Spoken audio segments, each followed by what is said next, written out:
From the Soil to the Stars, a Halo Waypoint Chronicle.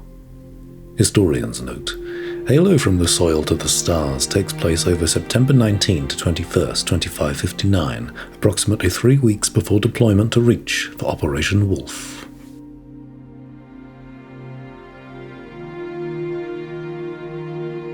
Dr. Catherine Halsey, Personal Journal, Encryption Code, Gawain, Subject, Mjolnir, GEN3.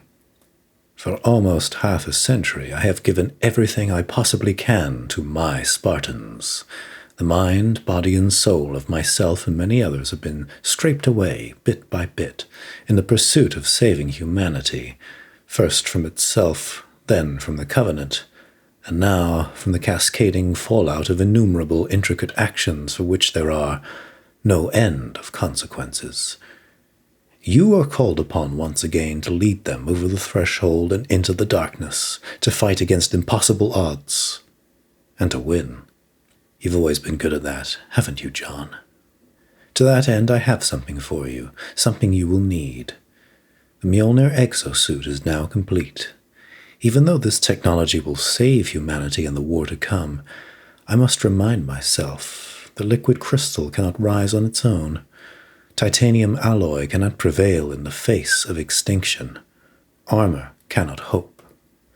It all means nothing until you step inside.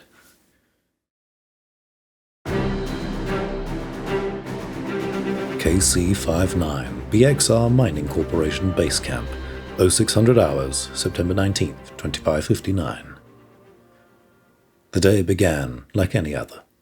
Henrietta Veradi, along with more than 24 of her fellow miners, rolled out of the modest bunks in their subterranean sleeping quarters.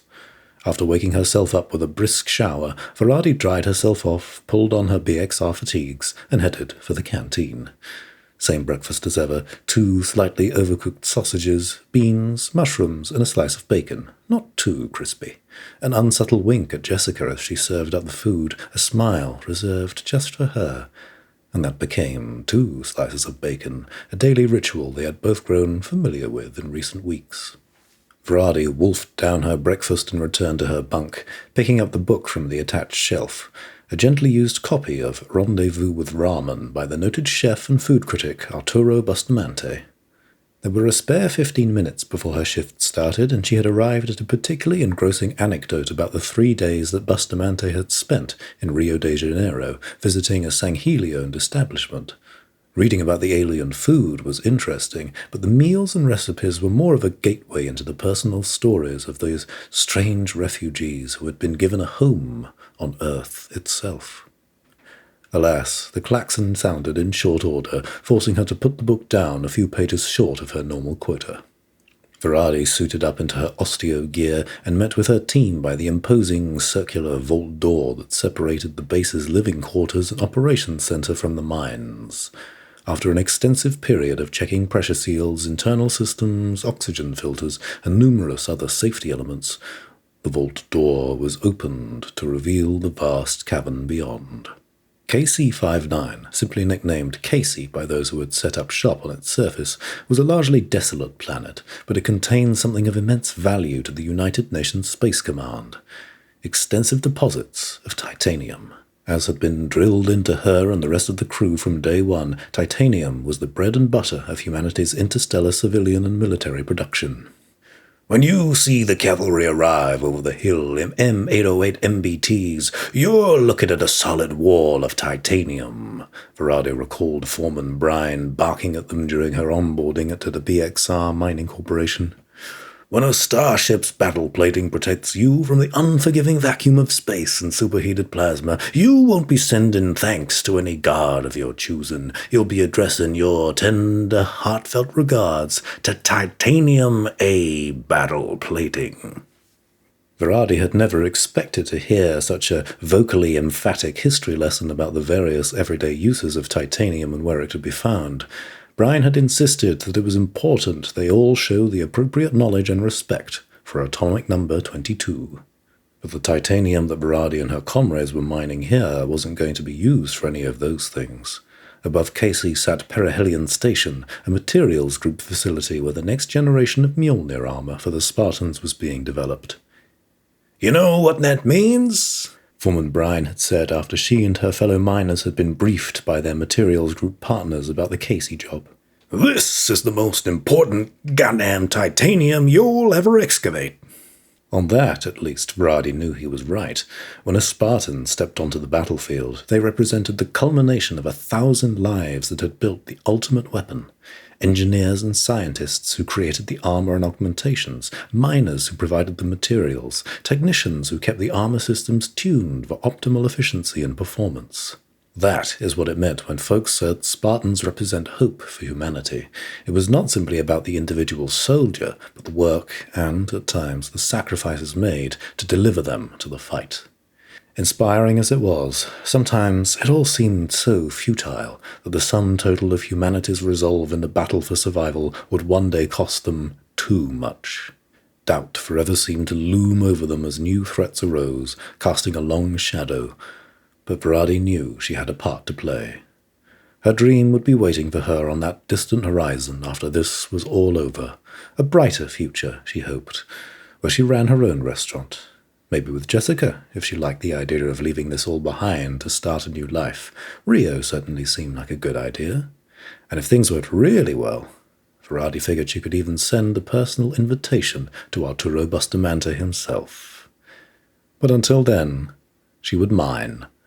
Duty to humanity still ultimately compelled her, and to bring an end to these conflicts, they would need no end of titanium.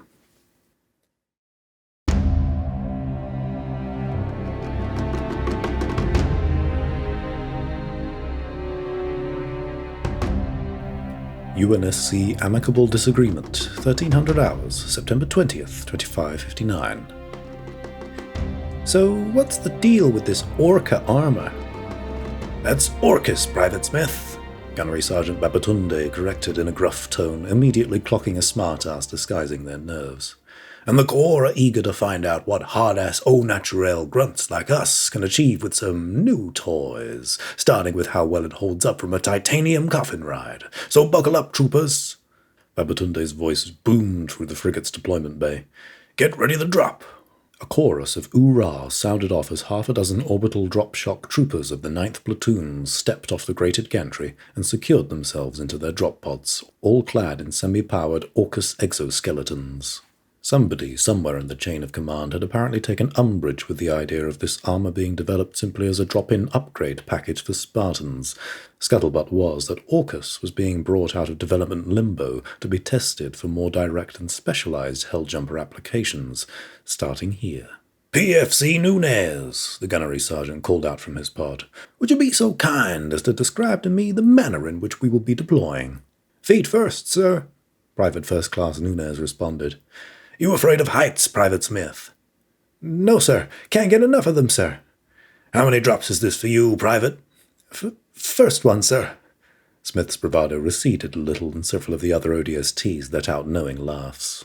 You keep your breakfast, lunch, and dinner in that stomach of yours, soldier. We don't need you making any impromptu paint jobs over this shiny new armor or these cozy luxury pods. You hear me?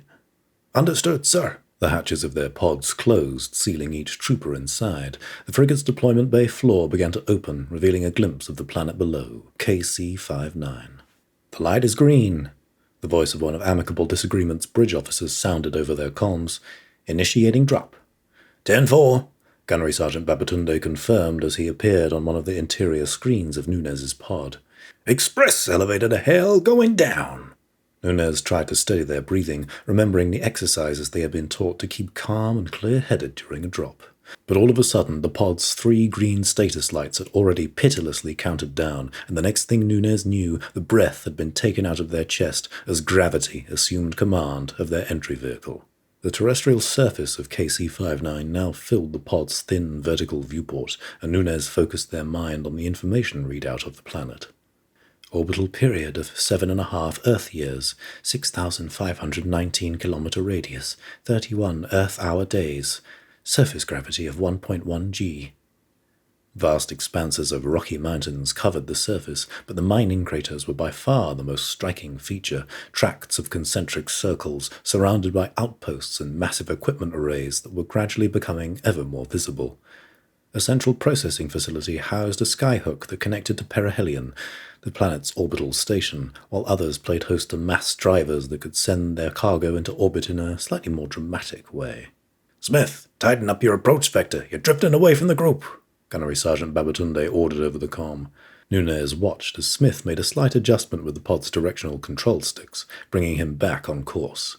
He seemed to be keeping a level head for a first-timer, managing to not overcorrect his movement inwards, which would thereby risk a collision with other nearby pods. "All right, everyone, time to pop your chutes." 5 drag chutes bloomed into view, only to instantly vanish from Nunez's viewport as their own pod continued screaming towards the ground below. Their command returned no response. Nunez felt the rising swell of fear as their situation crystallized. "Sir, my chute isn't responding. Please advise." "Keep calm, Nunez," Babatunde spoke with a reassuringly steady tone. "Hit your retro thrusters now to slow your descent. Should buy you a little extra time as we work this out." Nunez hit a button on their seat-arms control panel and allowed a momentary sensation of relief at the immediate feedback, jerking the pod upwards. It took effort to keep their mind focused and breathing steady. Over the last few days on Perihelion Station, they had been learning the art of no-thought and several Sangheli battle meditation exercises from Spartan 058. Nunez was light years away from mastering these methods, but they followed the logic of the teaching. Thoughts and feelings are directionless paths branching in a deep forest. Do not follow them. This is not about an absence of thinking. It is a rejection of being lost in the endless possibilities of thought, uniting body and mind in clarity until it comes as naturally as breathing. Simply put, in this scenario, attempting to trace the reason back as to why the pod was malfunctioning and who was at fault was irrelevant guesswork. Focus on the moment. Find the solution. Live. "What now, sir?" "Initiate a quick reset. It'll take a few seconds to kick in and force reboot all systems. Just let it do its thing." A twist of a control dial and confirmation of intent instantly shut down all internal systems within the pod. The lights of its screens winked out and the gunnery sergeant's image vanished, leaving Nunez to sit in darkness. Focus on the sound of each breath. The longest seconds Nunez had ever counted passed. 2, 3, 4, and still the pod was falling, the ground getting closer and closer. All of a sudden, the screens flicked back on again, and Nunez immediately hit the button for the drag chute. Inertia compensators hadn't fully come online, but the sudden jolt of deceleration as the chute fired out of the top of the pod had never felt so good. Whatever whoops and cheers Nunez may have wanted to let out, neither their lungs nor their brain allowed it as adrenaline pumped through their body. Instead, Nunez simply winked a green status light and shifted focus to the landing that was still to come. "Troopers, thank you for flying with us today at Badass Airlines," Babatunde said, cutting through the tension. "Please keep your arms and legs inside the vehicle at all times until landing. And yes, that has been a problem before." Babatunde guided the final stages of their descent until all 6 pods hit solid ground. Nunez felt like every bone had been violently pulled from their body and then shoved back in, but as the hatch blew off, Nunez grabbed their stowed MA-40 and immediately leapt out of the pod's harness, their movement assisted by the semi-powered armor. The dark interior of the vehicle was suddenly replaced by rolling rocky plains, a light blue sky, and cotton-white clouds. "Nobody popped," Babatunde reported. They had all made it. They were alive. As the squad regrouped and formed up, Gunnery Sergeant Babatunde inspected each ODST's armor to confirm all systems were green and no damage had been suffered from the landing. Upon reaching Nunez, he announced, "One of the most valuable lessons a soldier can learn is that technology can break, but you mustn't." He clapped Nunez on the back. "You stayed calm, followed instructions, and managed to land within an acceptable distance of the squad. Good work, soldier." Nunez was suddenly grateful for the polarized faceplate hiding their smile at the hint of admiration from the gunnery sergeant. "All right, we've got a 3-click hike to reach the extraction point and get back to the ship." The troopers began to fall in line to make the trek. A tone of mischief entered Babatunde's voice as he added, "Then, we go again." That was met with a handful of groans, but Nunez simply nodded as they followed, cresting that first hill and watching the sun glint off the edge of the distant peaks. "Feet first!"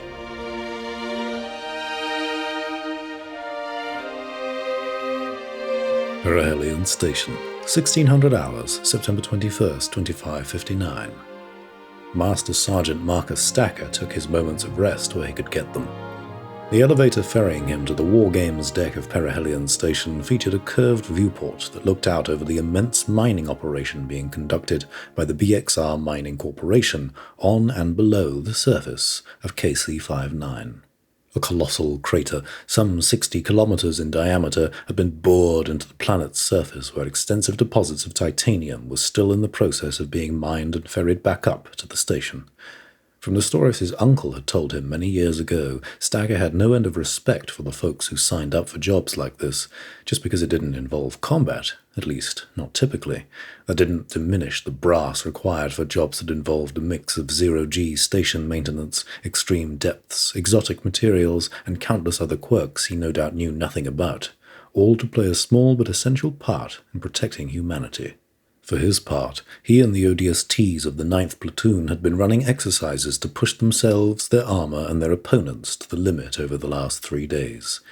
That hadn't proven difficult when they were training both with and against soldiers of legend, the Spartans of Blue Team, led by the Master Chief himself. The last 7 years of Stacker's military career had, by pure chance, been inexplicably connected to humanity's greatest hero, and it was for that reason that Captain Thomas Lasky had selected him to lead the Ninth Platoon for these exercises. "You have unique experience, Master Sergeant," Captain Lasky had said to him aboard Infinity a few days ago, before adding with a smirk, "One day it'll make a hell of a memoir." "Nobody'll believe a word of it," Stacker had remarked. "And then the Master Chief literally appeared out of thin air, jumped in a tank, and helped us kick the Covenant's asses a whole click across the desert before taking out Requiem's gravity well so he could go home." Hell, sometimes I still don't believe it. The almost miraculous nature of it all sometimes made the Master Sergeant uncomfortable.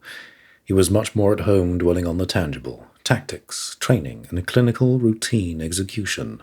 In Stacker's eyes, the real miracle was the ability to unify a group of soldiers through pride and preparation.